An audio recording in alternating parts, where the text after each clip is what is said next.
Fil dans l'actu, l'entretien. Auditeurs, auditrices, nous recevons ce matin Jacqueline Moreau, ancienne figure du mouvement des Gilets jaunes. Bonjour à vous. Bonjour. Merci d'avoir accepté notre invitation sur Fréquence Protestante. Vous publiez chez Bouquin Jacqueline qui, réponse à Éric Zemmour, qui sort ce jeudi 2 mars. Et à m'accompagner pour cette interview, Gauthier. Bonjour Gauthier. Bonjour Caroline, bonjour à tous. Alors, dans quel contexte écrivez-vous ce livre? Pourquoi une réponse à Éric Zemmour? Alors, ce livre est né de ce jour où Éric Zemmour, afin de ne pas me connaître, en répondant à un journaliste qui lui demande « Vous avez des dissensions à l'intérieur de votre parti, notamment Jacqueline Moreau qui dit que vous êtes méprisant ». Et il répond « Jacqueline qui ?» Eh bien, si Éric Zemmour n'avait jamais dit ça, le livre n'aurait jamais vu le jour, parce que j'avais pas du tout l'intention d'écrire un livre. Mais moi, il y a quelque chose que je ne peux pas supporter, c'est le mépris. Donc, je lui ai fait une réponse, puisqu'il semblait ne plus se souvenir de moi. Justement, dans un dernier tweet, vous évoquez le fait que votre livre a fait l'objet de tentatives de censure, je pense. Oui. Oui, tout à fait. Tout a été fait pour que le livre ne sorte pas, pour que je ne vois pas de journalistes pour en parler. Donc, les gens devraient se poser la question de savoir pourquoi. Il y a peut-être trop de vérité dans mon livre. Et moi, j'aimerais revenir. De base, vous avez été présenté, et vous-même vous présentez un peu comme anti-système d'une certaine manière, de loin de cette classe politique. Mais comment s'est fait le rapprochement avec Éric Zemmour au départ? Est-ce que vous pouvez nous redécrire? Alors, le rapprochement, en fait, j'étais comme tout le monde en France. J'écoutais à la télé, sur une chaîne bien connue, donc les interventions du polémiste à l'époque, journaliste. Où je trouvais qu'il était, qu'il avait il disait beaucoup de vérité, alors que pourtant c'est quelqu'un qui est exclusivement parisien et qui ne sait pas comment nous vivons. Alors, enfin, moi je parle pour cette France populaire. Donc je me suis dit, tiens, il y a peut-être quelque chose à creuser de ce côté-là. Et j'avais simplement envoyé un message sur son Twitter en disant que un soir j'avais trouvé qu'il avait fait une belle intervention. J'ai juste mis bravo pour cette intervention, voilà. Et ils ont pris contact avec moi en fait. Mais vous étiez proche politiquement, vous de votre côté, de cette frange-là politique d'Éric Zemmour, la naissance de Reconquête qui se met à la frontière entre le Parti républicain et Marine Le Pen. C'était quelque chose qui vous touchait déjà au départ? Alors, moi, je n'ai jamais voté pour Marine Le Pen de ma vie, par exemple. J'étais beaucoup plus proche des LR, mais les LR de l'époque, les vrais LR, hein, parce qu'aujourd'hui, c'est de la poudre. Donc, j'ai pratiquement, oui, je dirais toute ma vie, j'ai dû voter LR. Mais ces LR qu'on a aujourd'hui ne nous correspondent plus du tout. En fait, ils ont tellement renoncé à tout pour se rapprocher d'Emmanuel Macron, là, maintenant, que les LR ne me correspondaient pas au moment de cette élection. Parce que ce qui manque, en fait, à mon avis, manquait dans tous les discours, c'est la France. Ils ne parlent plus de la France. Donc on a l'impression qu'on a affaire à des politiciens qui sont là que pour renouveler leur mandat. Point, c'est tout. Mais ça, tout le monde l'a bien compris. Donc moi, ça ne me correspondait pas. Donc Éric Zemmour, représentait une candidature nouvelle. Certainement que ça a joué dans le fait de se rapprocher de lui, oui. Donc à nouveauté, nouvel espoir, logiquement. Et un constat nouveau aussi que vous partagez. Et constat, j'étais pas d'accord sur tous les constats, mais globalement, on ne peut jamais être d'accord à 100% avec les gens. Jamais, c'est impossible. Moi, je pense qu'il existe autant de partis politiques que d'individus. On se rapproche sur des idées et donc on est obligé de laisser de côté certaines choses qui ne nous plaisent pas ou avec lesquelles on est en désaccord. Mais bon, le global, ça le fait. On y va, quoi. Revenons sur le personnage, pour l'avoir côtoyé durant cette campagne présidentielle, comment vous le décrivez ? Aujourd'hui? De l'extérieur. Alors, de l'intérieur, je dirais que c'est quelqu'un qui semble sympathique, mais qui, en fait, n'écoute pas du tout. Voilà, c'est quelqu'un qui est complètement fermé, qui va laisser parler, il entend, mais il n'écoute pas. C'est exactement l'attitude d'Emmanuel Macron au moment des Gilets jaunes. Il a entendu, mais il n'a jamais écouté ce qu'on avait à dire. Eh bien là, Éric Zemmour, c'est pareil. Il entend, il n'écoute pas. Dans votre livre, vous relatez des échanges difficiles, des SMS restés sans réponse, des discussions qui se sont envenimées ou votre éviction de certaines photos officielles. Pensez-vous que vous avez été instrumentalisé par Éric Zemmour? Je me pose toujours cette question. Figurez-vous, parce que je pense que, bon, ça va peut-être être dur, hein, ce que je dis, mais j'ai beaucoup de... Maintenant que j'ai du recul sur ce que j'ai vécu, sur le résultat et sur ce qui se passe maintenant encore où le livre est attaqué, je me dis... Et jusqu'à quel point la candidature d'Éric Zemmour n'a-t-elle pas été fabriquée? Et il fallait neutraliser l'électorat filloniste et l'électorat gilet jaune de droite. Donc ça veut dire que j'en aurais été l'instrument. Et ça, c'est assez compliqué à encaisser pour moi. Si c'est le cas, c'est très compliqué à encaisser. Candidature fabriquée par qui? Ah ben, on peut tout supposer. On peut tout supposer. Candidature fabriquée pour qu'Emmanuel Macron se retrouve devant Marine Le Pen au second tour. Ça a fractionné la droite, évidemment. C'est obligatoire. Au moment où il fallait...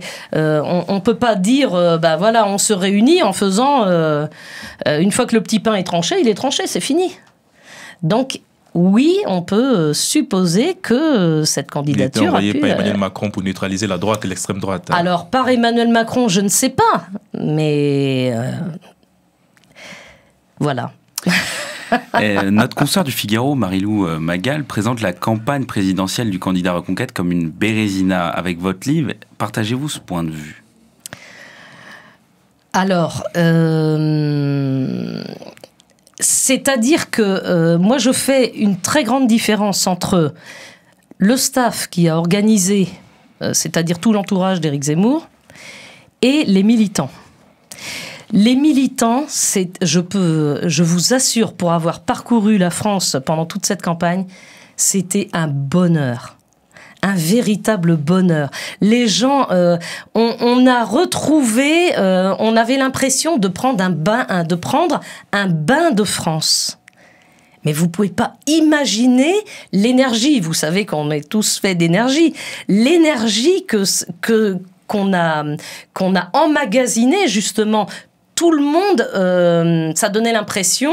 Enfin, ça donnait pas l'impression. On était dans un bain de France où, voilà, tout le monde défend le pays. On a envie de retrouver la France. Mais en fait, l'erreur, elle est là. Elle est là. On peut pas retrouver la France. Il faut continuer à faire la France. Parce que on peut pas dire... il faut pas devenir has-been, il faut pas devenir ringard. Voilà, c'est ça le problème. En fait, la France qu'on aime... C'est vrai que moi, j'ai une très grande nostalgie de la France des années 70, par exemple. Parce que... Enfin, c'était un bonheur. Là, moi, j'étais jeune, hein, quand même. Mais c'était un bonheur, voilà. Mais est-ce que aujourd'hui, on peut retrouver la France des années 70 ou des années... Non. La réponse est non. On a évolué tout au long de ces années. C'est-à-dire qu'il faut aujourd'hui continuer à faire la France. C'est ça le défi. C'est pas retrouver la vieille France, parce que de toute façon, elle n'existe plus. Vous faites une belle distinction entre les sympathisants, les adhérents et je pense l'équipe dirigeante. Ça tombe bien parce que dans votre livre aussi, vous soulignez plusieurs dysfonctionnements internes qui seraient liés à une mainmise d'un cercle parisien restreint sur le processus décisionnaire. Et dans ce cercle, il y a une personne que vous visez précisément, on a l'impression. Il s'agit d'une certaine Sarah Knafo. Oui, tout à fait, parce que je pense qu'elle a pris des décisions qui n'étaient pas en corrélation avec ce qu'il fallait faire. C'est-à-dire que quand on décide de la moindre virgule de qui va sur les plateaux, la preuve, puisque sur les plateaux, déjà, nous les femmes au sein du mouvement, on a été complètement squeezés. Enfin, parmi les porte-paroles. Donc, non, il y a des erreurs stratégiques qui ont été commises pendant cette campagne, et je pense qu'elle en est grandement responsable, oui. Alors après, ça ne dédouane pas Éric Zemmour, parce que évidemment, Éric Zemmour a toute sa responsabilité là-dedans. Elle était plus qu'une simple directrice de campagne ordinaire, vous le dites. Ah bah écoutez, à partir du moment où la directrice de campagne est aussi la compagne d'Éric Zemmour, bah, là l'erreur déjà, elle est là dès le départ. Donc il faut... la politique, c'est la politique, la vie privée, c'est la vie privée. Mais là, le problème, c'est qu'à partir du moment où la vie privée d'Éric Zemmour interfère dans sa vie politique, alors sa vie privée est publique. C'est ça le problème. Et ça, moi, je peux vous dire que dans certains meetings où je suis allée dans cette France... adoré pour moi, eh bien les gens me disaient super, les meetings, il y a du monde et tout, mais moi je voterai pas pour lui. Ah bon, je disais, mais enfin vous êtes là pourtant, mais ah bah oui, mais sa situation personnelle ne me plaît pas, donc je ne voterai pas pour lui. Voilà, il est clair que ça a joué, c'est certain. A-t-il échoué dans sa transformation de polémiste à politique selon vous? Oui, bien sûr, je pense qu'il sera jamais un homme politique. Ce n'est pas un homme politique. Il a tenté une mue au moment où il a fait sa candidature là, mais la mue n'a pas été réussie. Alors que, par exemple, on peut prendre en comparaison, Emmanuel Macron est un véritable homme politique. Ça n'a rien à voir. Éric Zemmour n'en est pas un, il est resté journaliste. Qu'est-ce qu'il manque pour être cet homme politique dont vous espérez ? Bah déjà, il faut au moins faire semblant de s'intéresser à ceux que vous voulez défendre. Parce que là, il fait même pas semblant de s'y intéresser.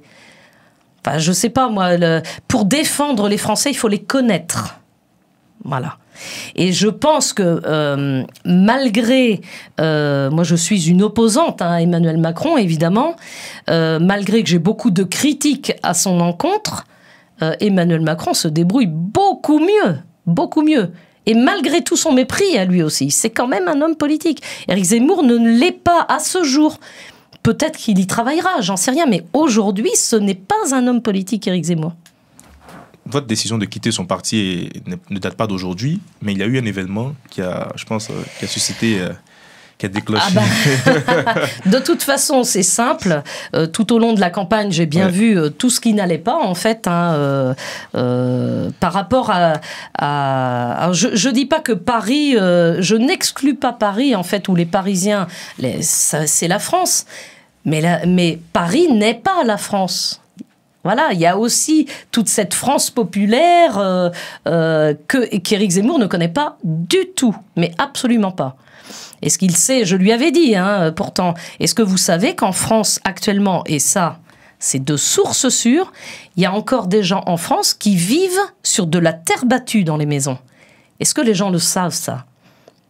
Donc, c'est quand même grave en 2023 qu'on ait encore des personnes qui sont souvent âgées qui vivent sur de la terre battue. Mais c'est ça la France.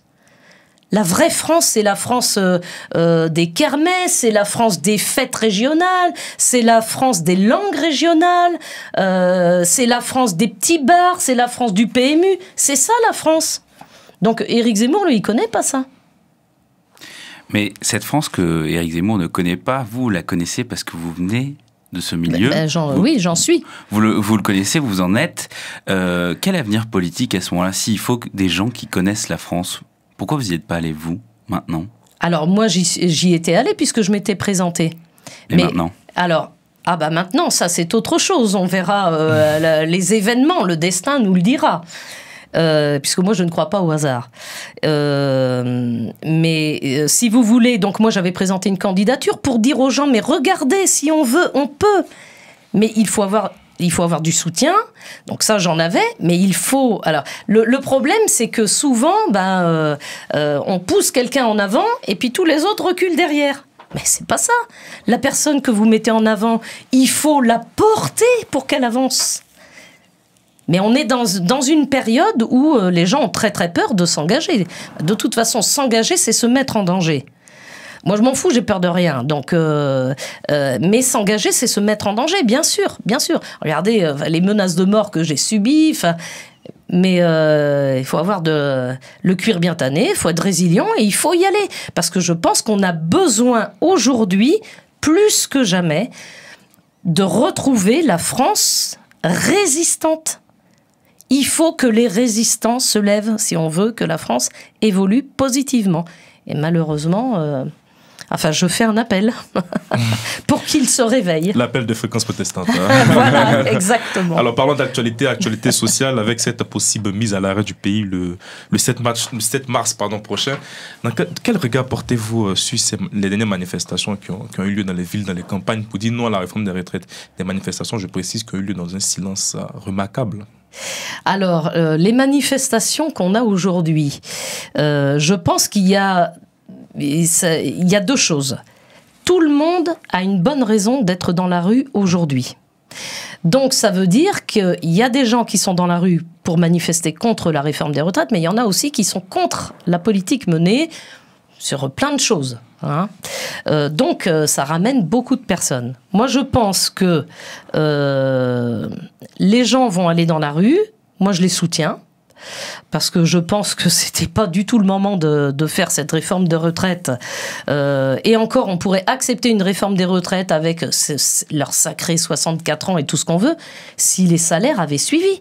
Mais ce que les journalistes oublient de dire tout le temps sur les plateaux, et ça me met hors de moi, c'est qu'ils disent, mais regardez, en Allemagne, ils partent à tel âge, là-bas, ils partent... Oui, mais la différence, c'est que eux, ils ont continué à indexer les salaires sur l'inflation. Que nous, depuis Mitterrand, on a arrêté ça. C'est Rocard qui a fait ça. Je crois que c'était en 84. Ils ont supprimé l'échelle mobile des salaires. C'est-à-dire que les salaires n'ont jamais augmenté, mais il faut travailler de plus en plus longtemps. Mais les gens ont plus envie de bosser pour 3 francs 6 sous. Et je les comprends. Quand on voit, par exemple, moi je côtoie beaucoup d'entrepreneurs, de petits entrepreneurs. J'ai un ami qui est carreleur. Il a presque 60 ans, mais il a le dos cassé. Mais la réforme, en fait, c'est pas une réforme des retraites qu'il faut faire, c'est une réforme du travail en France. Il faut que, par exemple, de 20 à 40 ans, les gens travaillent 39 heures. De 40 à 50, 35. Et puis au-dessus de 50 ans, on passe à 30 heures avec une modification du poste. Parce que je suis désolée, un couvreur de 60 ans sur une maison, il a quand même moins d'équilibre que celui qui en a 20. Et donc, les gens à partir de 50 ans devraient faire du tutorat pour les nouveaux qui arrivent dans l'entreprise. Mais non, en France, on veut aller jusqu'au bout des forces des gens. C'est-à-dire qu'on va les crever à la tâche, et puis une fois qu'ils seront à la retraite, qu'est-ce qui va leur rester comme avenir? Parce qu'ils sont cassés, les gens. Donc oui, ils ont raison d'être dans la rue. Et je les soutiens là-dessus. Moi, je pense qu'il faut une réforme du travail. Mais donc vous soutenez plus ou moins cette réforme de retraite, mais vous fustigez même dans votre livre cette prise d'otage souvent des grèves et du fonctionnement. Mais bien sûr. Bien sûr, parce que en fait, quand on est... Alors, il y a plusieurs étapes pour moi dans les contestations. Les gens disent d'abord, oui, on n'est pas d'accord et tout. Comme personne n'écoute, bien sûr, puisqu'en France, personne n'écoute au niveau gouvernemental, on va aller dans la rue. Alors, ça commence petit, et puis ça monte, jusqu'à ce que... Qu'est-ce qu'il attend, Emmanuel Macron? Qu'il y ait des nouveaux événements à l'Arc de Triomphe? Parce que ça va finir comme ça. Les gens n'en peuvent plus. Ils n'ont plus une thune. Donc, il va bien falloir qu'ils comprennent, Emmanuel Macron, mais ça, je pense qu'il ne peut pas le comprendre, qu'on ne peut pas vivre bien avec 1000 balles par mois, 1200 balles par mois. Pas avec le niveau des prélèvements qu'on a. Nous sommes le pays le plus imposé au monde. Au monde. Enfin, et on pourrait lui décerner une médaille à Emmanuel Macron. Je suis désolée, quand on voit le prix du carburant, vous vous rendez compte, total, vous ne paierez pas plus que 1,99 le litre. Mais c'est stratosphérique. Ils se foutent de nous à des niveaux stratosphériques. Donc, déjà à 1,50 € au moment des Gilets jaunes, on n'en pouvait plus, tout le monde était pris à la gorge. Et là, à 1,99, on doit dire « Ah, merci !» Mais ils se foutent de nous. Enfin, le niveau de TVA qui rentre, de taxes sur les carburants qui rentrent dans l'État, mais ils se remplissent les poches avec l'argent des Français, c'est de la spoliation. Vous espérez un second souffle des Gilets jaunes ? J'ai l'impression de parler comme Arlette Laguillet. C'est dingue. C'est dingue, parce qu'elle disait « on vous spolie ». Mais là, le fait est qu'aujourd'hui, c'est tout à fait vrai. Je souhaite un retour des Gilets jaunes. Moi, je souhaite que les gens défendent leur beefsteak. Parce que je crois qu'aujourd'hui, la vie des Français est complètement phagocytée par cet État gargantuesque à qui il faut tout le temps plus d'argent. Mais pourquoi faire ? On voit quand même, qu'est-ce qu'ils en font ? Vous vous souvenez, dans ma vidéo des Gilets jaunes, je disais, qu'est-ce que vous faites du pognon des Français ? Mais on ne sait toujours pas. Ils nous en prennent toujours plus et ils en ont toujours besoin de plus. En plus, on ne sait pas où il va. La police, il n'y a plus rien qui va. La santé, il n'y a plus rien qui va. Tous les pans de la société sont en train de s'écrouler. Mais le pognon, il est où ? L'argent des Français est où ? Il va bien falloir qu'ils répondent à ces questions. Et il va falloir qu'ils prennent leurs responsabilités sur l'utilisation de cet argent. Parce que ce n'est pas le leur. C'est l'argent des Français qui se saignent toute la semaine pour payer leurs impôts, payer cette TVA. Enfin, non, mais c'est plus possible. De toute façon, ça va finir par péter, ça ne peut pas durer. Est-ce que vous avez un mot à dire aux Français qui, justement, souffrent tous les jours de cette pauvreté ? Un mot. Courage et tenez bon. Moi, je pense que il faut leur dire, il faut pas laisser tomber. Il faut tenir jusqu'à ce que cette France de résistants se lève pour remettre les choses en ordre. Parce que là, on est dans la France du désordre.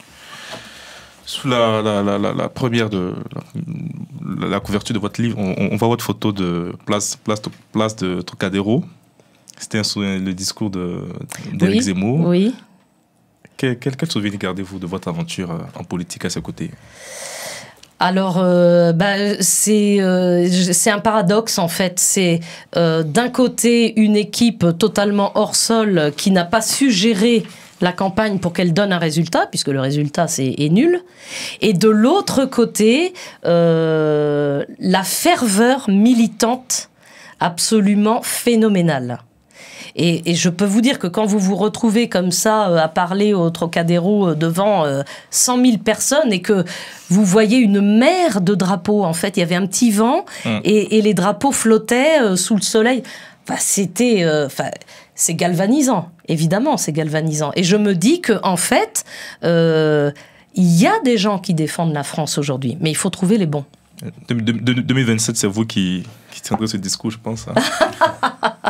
Je pense qu'il y a des regroupements à faire.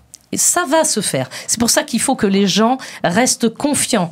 Tenez bon, tenez bon. Merci Jacqueline Moreau. Je rappelle que vous publiez Jacqueline qui, une réponse à Éric Zemmour, préfacée par Michel Offray, il faut préciser, et publié aux éditions Bouquin. Merci. Merci beaucoup. Merci Gauthier, merci à vous auditeurs, auditrices. Portez-vous bien et à très bientôt. Merci. Pile dans l'actu, l'entretien.